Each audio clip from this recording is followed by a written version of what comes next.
RFM, le meilleur de l'auto. Et ce matin, avec Christophe Damron, du nouveau au rayon camionnette. Bien pratique pour le Père Noël. Une voiture avec une hotte, c'est le pick-up. Et c'est vrai que sur la carte grise de ces engins figure l'appellation camionnette. C'est ce qui leur permet d'ailleurs d'échapper au malus qui frappe d'ordinaire les 4x4 pas très écologiques. Alors aujourd'hui, deux petits nouveaux dans l'univers de ces autos qui se démocratisent de plus en plus. Le Renault Alaskan et le Mercedes Classics, tous les deux étant dérivés du Nissan Navara. Deux véhicules ultra confortables pour ce qui ressemble de loin à des engins de chantier tout en étant capables de crapahuter et de transporter une tonne de charge dans leur benne. Pour le Renault, c'est entièrement du copier-coller avec comme seule différence une calandre spécifique. Pour le reste, tout est strictement identique. Carrosserie extérieure, châssis, tableau de bord, tout est signé Nissan.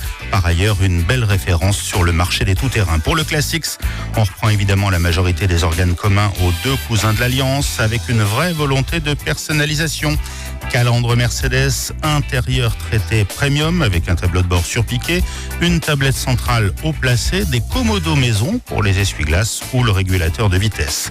À bord du Mercedes, on a noté d'autres petites différences avec le Renault. Vous avez par exemple sur le Classics une vitre qui s'ouvre électriquement sur la custode arrière, un détail qui peut être pratique si vous avez un objet long à transporter. Bon, alors finalement, Christophe, c'est quasiment la même auto. Alors pour le Mercedes, il faut bien justifier la différence de prix. 50 000 € en version haute pour le Classics, en diesel 190 chevaux, fourni par Renault, transmission 4x4 et boîte auto, contre 44 000 € pour l'Alaskan à finition et motorisation équivalente. Alors le Mercedes possède surtout un châssis amélioré avec des réglages de suspension spécifiques qui en font un vrai plus pour une utilisation familiale quotidienne tout en gardant l'aspect pratique de l'engin. Mais attention à la longue liste du catalogue des options, car pour véritablement mettre ces deux autos dans la même balance, c'est au bas mot 10 000 € de différence. Tout de même. Merci beaucoup, Christophe. À la semaine prochaine.